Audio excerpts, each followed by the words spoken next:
breaking news just within the last 10 minutes or so. Police sources confirmed for us that their suspect, the accused cop killer, 37-year-old Maurice Clemmons, has been shot and killed by the Seattle Police Department. Authorities had been watching him. Actually watching several homes. They'd been given tips of locations in the Seattle area. Seattle police were put on those various locations. Pierce County Sheriff's detectives who are investigating this case say police eventually determined that it was him. We don't know how the confrontation unraveled, but police did shoot and kill their suspect, Maurice Clemmons. Through the night, police were conducting aggressive operations, rounding up relatives and known associates of the suspect, Maurice Clemmons.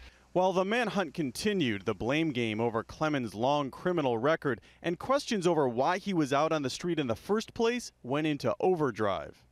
Maurice Clemmons had no business being out walking the public streets. He needed to be sitting in the Arkansas Department of Correction until he was first going to be parole eligible in the year 2021.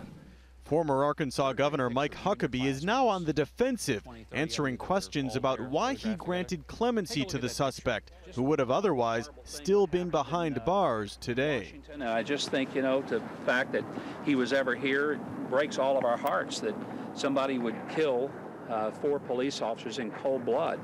And, there's nothing that I can ever say that'll make that good.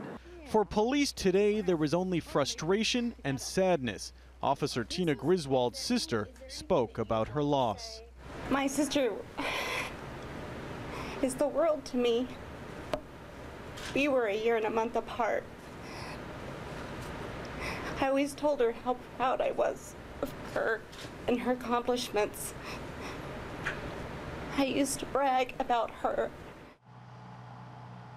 I can tell you that this is all unraveling right now. We've been on the phone with police detectives, and I'm waiting for a call back from one of them right now. Gunfire was exchanged. Police had been worried overnight that relatives and friends of Maurice Clemmons had been helping him. They'd been rounding up a lot of those friends and relatives. It was a very aggressive night on the part of police. There was a lot of activity. They believe that friends and relatives had actually been giving them false leads over the last 24 hours, and that's what led to the police standoff 24 hours ago, where they thought they had him cornered. This time, though, within the last 15 minutes or so, they did find him. He's been shot and killed. We're waiting for more information about the exact details, but clearly I can tell you from speaking to some of the police officers who are here on the scene of where their 4 fellow officers were murdered, there is a lot of relief right now.